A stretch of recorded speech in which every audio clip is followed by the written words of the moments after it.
여러분 안녕하세요. 70세가 넘어서도 혼자 살기가 불안하시나요? 자식들과 함께 살아야 할까요? 아니면 요양원에 들어가야 할까요? 잠깐만요. 혹시 혼자 사는 것이 정말 위험하다고만 생각하고 계신가요? 혹시 나이가 들면 누군가에게 기대야만 한다는 고정관념에 갇혀 계신 건 아닐까요? 하지만 실제로는 어떨까요? 최근 연구 결과를 보면 노년기에도 혼자 살면서 더 건강하고 행복하게 지내는 분들이 많아지고 있어요. 오늘 말씀드릴 내용을 들으시면 혼자 사는 것에 대한 생각이 완전히 바뀔 거예요. 아직 구독과 좋아요를 누르시지 않으신 분이라면 앞으로 이런 건강한 노후 생활 정보들을 바로 받아보실 수 있도록 구독과 좋아요, 알림 설정 공유까지 해주세요. 자, 이제 이 정보에 대해 말씀드려 볼게요. 안녕하세요. 저는 가정의학과 의사 박현수입니다. 먼저 두 분의 이야기를 들려드릴게요. 첫 번째는 75세 김영순 할머니의 이야기입니다. 남편을 먼저 보내고 혼자 살게 된 지 3년째였어요. 처음엔 너무 외로워서 아들 집으로 들어갔습니다. 며느리도 좋은 분이고 손주들도 반가워했어요. 하지만 며칠이 지나면서 뭔가 어색해지기 시작했어요. 텔레비전 소리를 작게 해달라는 아들의 부탁이요. 밤에 화장실 가는 소리가 신경 쓰인다는 말이요. 음식간을 좀 더 싱겁게 해달라는 며느리의 요청이요. 모두 당연한 말씀들이었지만 왠지 눈치가 보였어요. 여러분도 이런 마음 느껴보신 적 있으시죠? 내가 여기서 짐이 되고 있는 건 아닐까 하는 그런 생각 말이에요. 할머니는 저녁 시간이 특히 힘들었다고 하세요. 가족들이 각자 바쁜 일과를 보내고 있는데 혼자만 시간이 남아 돌았거든요. 손주들은 숙제하느라 바쁘고 아들 부부는 직장 일로 피곤해했어요. 할머니만 혼자 거실에 앉아서 시간을 보내야 했죠. 그때부터 할머니는 자꾸 작아지는 느낌이 들었대요. 내가 이 집에서 무슨 역할을 하고 있나 하는 생각이 들었고요. 예전에 우리 집에서는 내가 중심이었는데 여기서는 그냥 객식구 같았다고 하세요. 할머니는 결국 다시 혼자 살기로 결심하셨어요.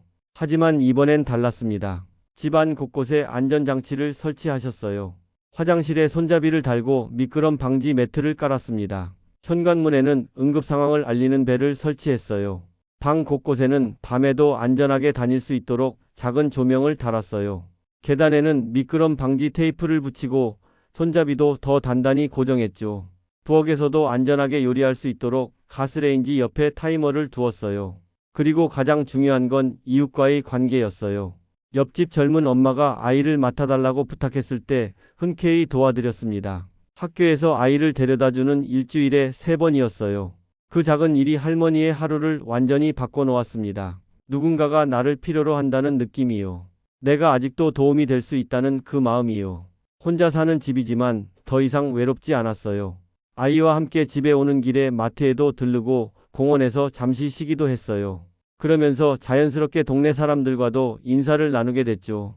할머니가 아이를 잘 돌봐준다는 소문이 나면서 다른 이웃들도 관심을 갖기 시작했어요. 두 번째는 72세 이문수 할아버지의 이야기입니다. 당뇨병과 고혈압으로 약을 드시고 계셨어요. 자식들이 걱정돼서 요양원을 알아봤습니다. 안전하고 관리받을 수 있다는 이유였어요. 할아버지도 처음엔 좋다고 생각하셨어요. 규칙적인 식사와 운동 프로그램이 있었거든요. 의료진이 상주해서 응급 상황에도 대비할 수 있었고요. 하지만 일주일이 지나자 답답함이 밀려왔어요. 아침 6시 기상부터 저녁 9시 소등까지 모든 게 정해져 있었어요. 늦잠 자고 싶어도 안 되고 산책 나가려면 허가를 받아야 했어요. 오랫동안 자유롭게 살아오신 분에겐 너무 큰 변화였죠. 할아버지가 가장 힘들어하신 건 무엇보다 자유가 없다는 거였어요. 평생 자기 결정으로 살아오셨는데 갑자기 모든 걸 남이 정해주니까 답답했던 거죠. 화장실 가는 시간까지도 누군가에게 알려야 하는 상황이었거든요. 시설은 좋았지만 할아버지에겐 감옥 같았다고 하세요.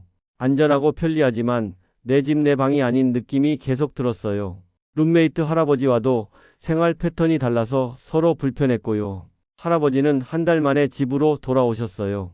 그리고 새로운 방법을 찾으셨습니다. 정부의 노인 돌봄 기본 서비스에 신청하신 거예요. 생활관리사 선생님이 일주일에 한 번 방문해서 안부를 확인해 주시고요. 전화로도 주 2회 정도 안부를 물어봐 주세요. 응급 상황이 생기면 바로 연락할 수 있는 시스템도 있었어요. 무엇보다 좋았던 건 자유로운 일상을 유지할 수 있다는 거였어요. 아침에 일찍 일어나 산책도 하고 텃밭도 가꾸고요. 저녁엔 좋아하는 드라마도 마음껏 볼 수 있었어요. 할아버지는 이제 매일 아침 6시에 일어나서 혈당을 재고 약을 드세요. 그 다음엔 30분 정도 동네 한 바퀴를 돌면서 산책을 하시고요. 집에 돌아와서는 간단한 아침을 드시고 텃밭 일을 하세요. 두 분의 공통점이 뭔지 아시겠어요? 혼자 살되 완전히 고립되지 않았다는 거예요. 사람들과의 연결고리를 유지하면서도 자신만의 공간을 지켰어요.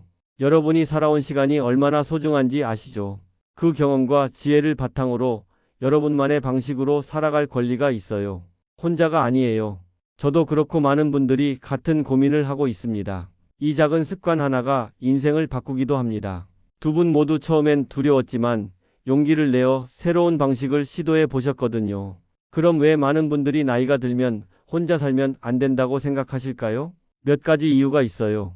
첫 번째는 신체적 변화에 대한 두려움입니다. 나이가 들면서 근력이 약해지고 균형 감각이 떨어져요. 계단을 오르내릴 때 다리가 후들거리기도 하고요. 무거운 물건을 들기가 어려워지죠. 특히 65세 이후부터는 매년 근육량이 1%에서 2%씩 감소해요. 이를 근감소정이라고 하는데 자연스러운 노화 과정이에요. 그래서 예전에는 쉽게 들었던 쌀포대가 무겁게 느껴지는 거예요. 계단을 오를 때도 숨이 차고 다리에 힘이 빠지는 느낌이 들죠.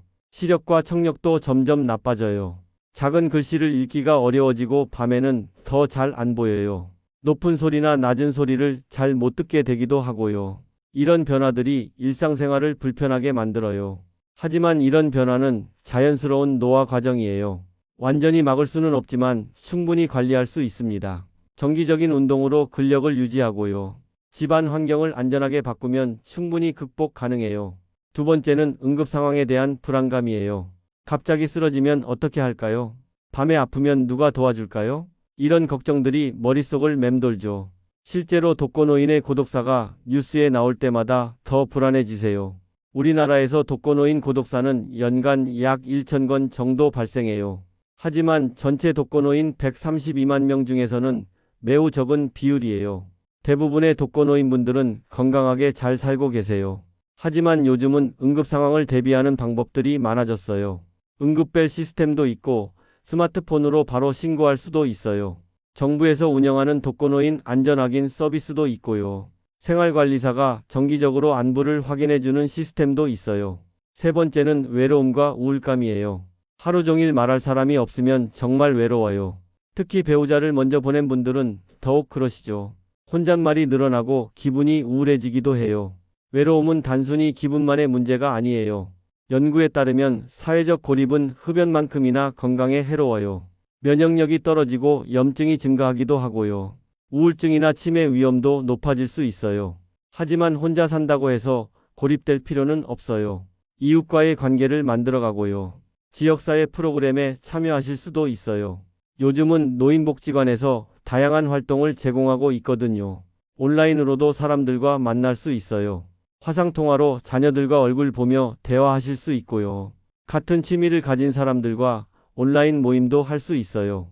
SNS를 통해서 일상을 나누는 분들도 많아지고 있어요. 네 번째는 일상생활의 어려움이에요. 장보기부터 청소 요리까지 모든 걸 혼자 해야 하니까요. 특히 여성분들은 평생 가족을 돌보다가 갑자기 혼자가 되면 막막하시죠. 남성분들은 요리나 집안일에 익숙하지 않아서 더 어려워하세요. 요리를 예로 들어보면요. 평생 가족 분량으로 요리하다가 갑자기 한 사람 분량으로 하려니까 어려워요. 재료도 남고 간도 맞추기 어렵고요. 설거지나 정리도 귀찮아서 대충 하게 되죠. 하지만 이것도 천천히 배우면 되는 일이에요. 간단한 요리부터 시작해서 점차 늘려가시면 돼요. 마트에서 배달 서비스도 이용하실 수 있고요. 청소는 일주일에 한두 번만 해도 충분해요. 요즘은 1인 가구를 위한 제품들도 많이 나와 있어요. 소포장 식재료나 간편식도 다양하고요. 로봇 청소기나 식기세척기 같은 가전제품도 도움이 돼요. 배달 서비스나 가사도우미 서비스도 이용하실 수 있고요. 다섯 번째는 사회적 편견이에요. 나이 들면 자식과 함께 살아야 한다는 생각이요. 혼자 사는 노인은 버림받았다는 시선이요. 이런 편견들이 혼자 살기를 더 어렵게 만들어요. 우리나라는 전통적으로 효를 중요하게 생각하는 문화였거든요. 부모를 모시고 사는 게 당연하다고 여겨졌죠. 그래서 혼자 사는 노인을 보면 자식들이 불효한다고 생각하기 쉬워요. 하지만 시대가 바뀌었어요. 혼자 사는 노인분들이 점점 늘어나고 있고요. 정부에서도 이분들을 위한 다양한 지원책을 마련하고 있어요. 혼자 산다는 건 독립적이고 자립적인 선택이에요. 여섯 번째는 경제적 부담에 대한 걱정이에요. 혼자 살면 생활비가 더 많이 들까봐 걱정하시는 분들이 많아요. 집 관리 비용이나 생활비를 혼자서 다 감당해야 하니까요. 특히 의료비나 간병비에 대한 부담이 크죠. 하지만 실제로는 어떨까요? 가족과 함께 살아도 본인 몫의 생활비는 드는 거예요. 오히려 혼자 살면서 필요한 만큼만 쓸 수 있어서 더 절약될 수도 있어요. 정부 지원도 독거노인에게 더 많이 제공되고 있고요. 혹시 여러분도 이런 걱정들 때문에 고민하고 계신가요? 이 작은 두려움들이 여러분의 선택을 가로막고 있나요? 하지만 알아두세요. 이런 문제들은 충분히 해결할 수 있어요. 준비만 잘하면 혼자 살면서도 안전하고 건강하게 지내실 수 있어요. 한국보건사회연구원의 2023년 노인 실태조사를 보면요. 독거노인의 39%가 현재 생활에 만족한다고 답했어요. 가족과 함께 사는 노인과 비교해도 큰 차이가 없었어요. 중요한 건 혼자 사는 것 자체가 아니라 어떻게 사느냐예요. 준비되지 않은 혼자 살기는 위험하지만요. 잘 준비된 혼자 살기는 오히려 더 행복할 수 있어요. 이제 여러분의 상황에 맞는 혼자 살기 방법을 알려드릴게요. 먼저 건강 상태에 따라 나눠서 말씀드릴게요. 건강한 65세에서 75세 분들은 어떻게 하시면 될까요? 이 시기는 혼자 살기를 시작하기 가장 좋은 때예요. 아직 체력도 있고 판단력도 좋으시거든요. 집안 환경부터 정리해 보세요. 화장실과 계단에 손잡이를 설치하고요. 바닥에 미끄럼 방지 매트를 깔아주세요. 조명을 밝게 바꾸고 문턱은 없애는 게 좋아요. 특히 화장실 안전이 중요해요. 바닥이 젖으면 미끄러지기 쉽거든요. 샤워할 때 앉을 수 있는 의자도 하나 준비하시고요. 비상벨도 손 닿는 곳에 설치해 두세요. 계단이 있으시면 양쪽에 모두 손잡이를 달아주세요. 밤에도 안전하게 다닐 수 있도록 센서 등도 설치하시고요. 계단 끝에는 색깔이 다른 테이프를 붙여서 경계를 표시해 주세요. 정기적인 운동을 시작하세요. 매일 30분씩 걷기부터 시작하시면 돼요. 근력 운동도 일주일에 2번 정도 하시고요. 균형 감각을 기르는 운동도 중요해요. 집에서 할 수 있는 간단한 운동들도 있어요. 의자에 앉았다 일어서기를 10번씩 3세트 하시면 다리 근력에 좋아요. 벽을 짚고 발끝으로 서기를 하시면 균형 감각이 좋아지고요. 팔을 크게 돌리는 운동은 어깨 근력 강화에 도움이 돼요. 사회적 관계를 늘려가세요. 노인복지관에서 하는 프로그램에 참여해 보시고요. 이웃과 인사 나누는 것부터 시작하세요. 취미 활동도 새로 시작해 보시면 좋아요. 요즘 노인복지관에서는 정말 다양한 프로그램을 운영해요. 노래교실, 댄스교실, 서예교실 같은 문화 프로그램도 있고요. 스마트폰 사용법이나 요리교실 같은 실용적인 강좌도 있어요. 동호회 활동을 통해서 비슷한 관심사를 가진 친구들도 만날 수 있고요. 건강에 문제가 있는 75세에서 85세 분들은 어떨까요?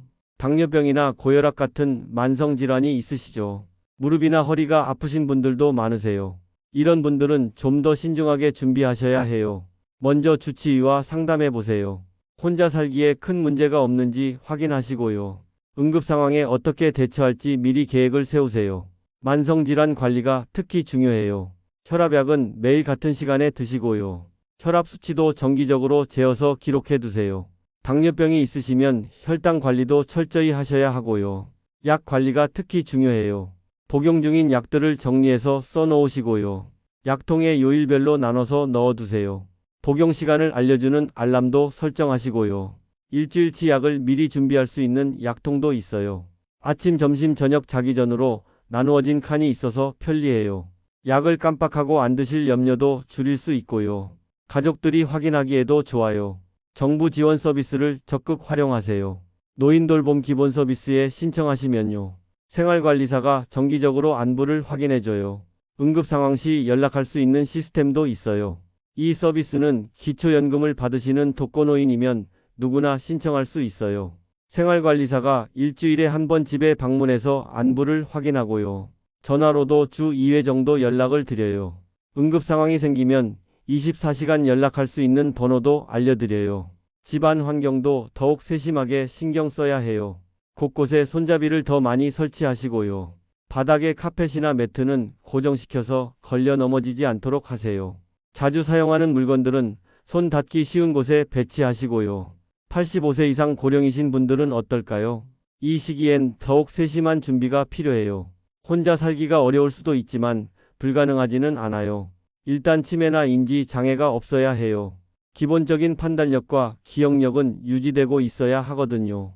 이 부분은 병원에서 검사 받아보시는 게 좋아요. 간단한 인지기능 검사를 해보시면 현재 상태를 알 수 있어요. 오늘이 몇 월 며칠인지 계절이 언제인지 묻는 질문들이에요. 100에서 70백이나 간단한 계산도 할 수 있어야 하고요. 가족들의 이름이나 주소도 정확히 기억하셔야 해요. 일상생활 능력도 중요해요. 혼자서 식사 준비하고 개인위생 관리할 수 있어야 해요.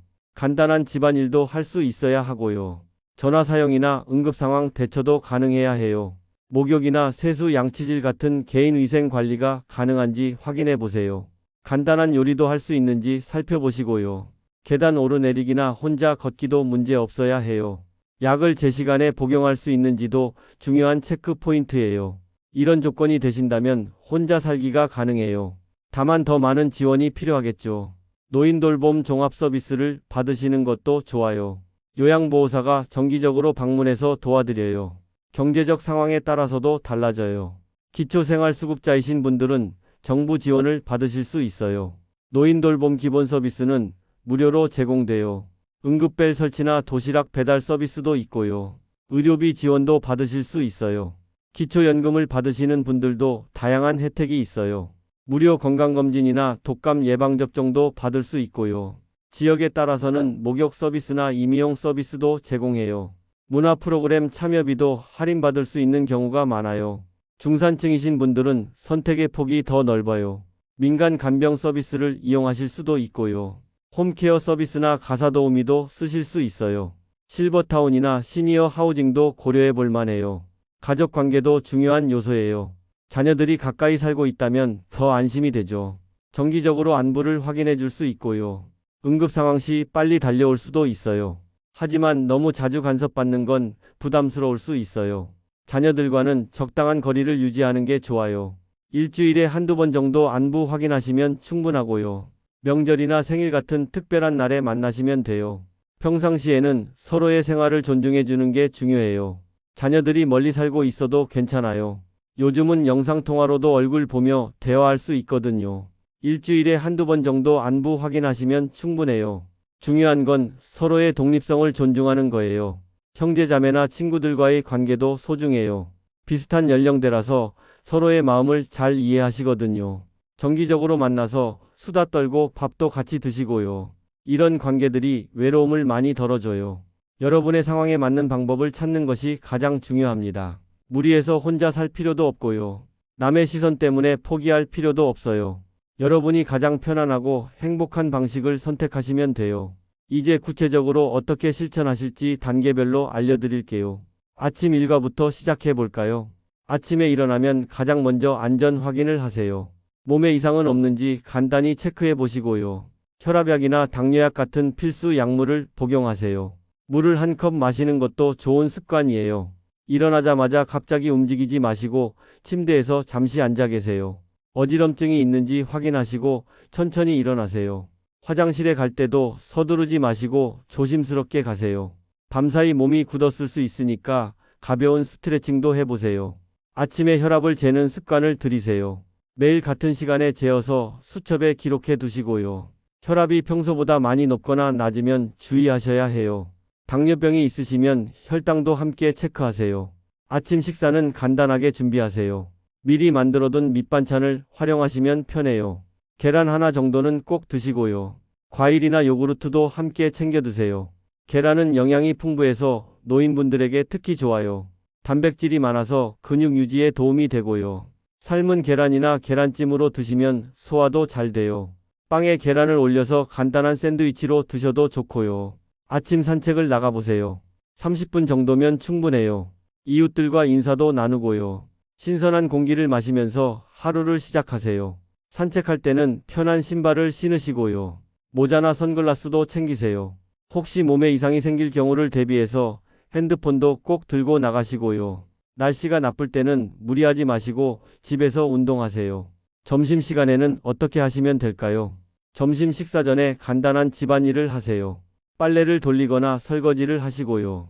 방 한 칸씩 돌아가며 정리하시면 돼요. 너무 무리하지 마시고 천천히 하세요. 집안일을 한꺼번에 하려고 하지 마세요. 월요일은 빨래, 화요일은 청소 이런 식으로 나누어서 하시면 돼요. 한 번에 30분 이상 계속하지 마시고 중간에 쉬어가면서 하세요. 허리나 무릎이 아프시면 더욱 조심하셔야 해요. 점심은 든든하게 드세요. 밥과 국 그리고 반찬 두세 가지면 충분해요. 일주일에 한 번은 미리 반찬을 많이 만들어 두시고요. 소분해서 냉장고에 보관하시면 편해요. 국물 요리는 특히 좋아요. 된장국이나 미역국 같은 것들 말이에요. 수분도 보충할 수 있고 소화도 잘 되거든요. 야채도 많이 넣어서 끓이시면 영양도 풍부해요. 점심 후에는 잠시 휴식을 취하세요. 30분 정도 낮잠을 주무셔도 좋고요. 독서나 텔레비전 시청도 괜찮아요. 너무 오래 앉아있지 마시고 중간중간 일어나서 움직이세요. 낮잠을 주무실 때는 침대보다는 소파에서 주무시는 게 좋아요. 너무 깊이 잠들면 밤에 잠이 안 올 수 있거든요. 알람을 맞춰 두시고 30분 정도만 주무세요. 낮잠 후에는 가벼운 스트레칭으로 몸을 풀어주세요. 저녁 시간 활동도 중요해요. 저녁 준비는 간단하게 하세요. 아침에 밥을 많이 해서 저녁에도 드시고요. 국물은 미리 끓여서 냉장고에 보관해 두세요. 반찬은 점심에 먹던 걸 그대로 활용하시면 돼요. 저녁 식사는 너무 늦지 않게 드세요. 6시에서 7시 사이가 적당해요. 너무 늦게 드시면 소화가 잘 안 되고 잠도 잘 못 자요. 양도 점심보다는 조금 적게 드시는 게 좋아요. 저녁 식사 후에는 가벼운 운동을 하세요. 집 안에서 하는 스트레칭이나 체조가 좋아요. 텔레비전 보면서도 할 수 있는 운동들이 있거든요. 근력 운동도 일주일에 2-3번은 해주세요. 의자에 앉아서 할 수 있는 운동들을 알려드릴게요. 어깨를 위아래로 올렸다 내렸다 하는 운동이에요. 목을 좌우로 천천히 돌리는 운동도 좋고요. 발목을 돌리거나 발가락을 구부렸다 펴는 운동도 해보세요. 잠자리에 들기 전에 내일 준비를 하세요.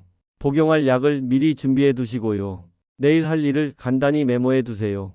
현관문과 창문이 잘 잠겨 있는지도 확인하시고요. 약을 미리 준비해 두시면 깜빡하고 안 드실 일이 없어요.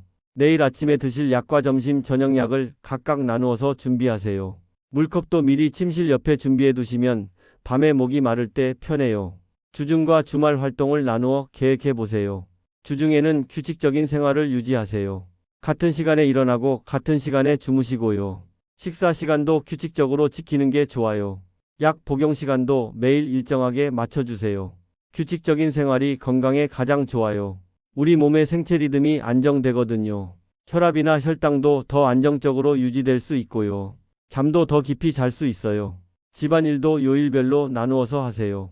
월요일은 빨래, 화요일은 청소 이런 식으로요. 한 번에 다 하려고 하지 마시고 조금씩 나누어서 하세요. 무리하지 마시고 피곤하면 다음 날로 미뤄도 돼요. 주말에는 좀 더 특별한 활동을 해보세요. 노인복지관에서 하는 프로그램에 참여하시거나요. 친구들과 만나서 수다를 떨거나 영화를 보세요. 근처 공원이나 산에 나들이를 가시는 것도 좋아요. 한 달에 한 번은 병원 검진을 받으세요. 만성질환이 있으시면 정기적인 관리가 중요해요. 혈압, 혈당 수치를 체크하시고요. 몸에 이상한 증상이 있으면 미루지 말고 병원에 가세요. 병원에 갈 때는 미리 준비를 잘하고 가세요. 복용 중인 약을 모두 가져가시고요. 최근에 있었던 증상들을 메모해서 가져가세요. 궁금한 점들도 미리 적어가시면 깜빡하지 않아요. 계절별로도 다르게 준비하셔야 해요. 겨울에는 실내 온도를 적절히 유지하세요. 18도에서 20도 정도가 적당해요. 너무 춥거나 너무 뜨겁지 않게 조절하시고요. 가습기를 사용해서 적절한 습도도 유지하세요. 겨울철에는 감기에 걸리기 쉬우니까 더 조심하셔야 해요. 외출 후에는 반드시 손을 깨끗이 씻으시고요. 마스크도 착용하시고 사람 많은 곳은 피하세요. 독감 예방접종도 꼭 맞으시고요. 여름에는 에어컨을 적절히 사용하세요. 26도에서 28도 정도로 설정하시고요. 선풍기와 함께 사용하면 더 시원해요. 수분 섭취도 평소보다 더 많이 하세요. 여름철에는 탈수가 되기 쉬우니까 물을 자주 드세요. 목이 마르기 전에 미리미리 드시는 게 좋아요. 하루에 8잔 정도는 드시려고 노력하세요. 차가운 음료보다는 미지근한 물이 더 좋아요. 봄과 가을에는 환기를 자주 시켜주세요. 아침 저녁으로 창문을 열어서 공기를 순환시키고요. 이불이나 옷도 햇볕에 말려서 보관하세요. 감기에 걸리지 않도록 옷차림에도 신경 쓰세요. 응급 상황 대비도 미리 해두세요. 중요한 전화번호들을 메모해서 잘 보이는 곳에 붙여두세요. 119, 112는 기본이고요. 병원 전화번호와 자녀들 전화번호도 함께요. 이웃의 연락처도 하나둘 정도는 알아두시면 좋아요. 응급약도 준비해두세요. 혈압약이나 당뇨약은 여분으로 며칠치를 더 준비하시고요. 소화제나 두통약 정도도 상비약으로 두세요. 약의 유효기간도 정기적으로 확인하시고요. 작은 실천이 쌓이면 큰 변화를 만들 수 있습니다. 하루아침에 모든 걸 바꾸려고 하지 마세요. 한 가지씩 천천히 습관으로 만들어 가시면 돼요. 여러분의 속도에 맞춰서 차근차근 해나가세요. 지금까지 내용이 도움이 되셨다면 구독과 좋아요 부탁드려요. 앞으로도 건강한 노후 생활에 필요한 정보들을 정확하게 알려드리는 데 큰 도움이 됩니다. 주변 어르신들께도 이 영상을 꼭 공유해 주세요. 모르는 부분이 있으시면 댓글을 남겨주세요.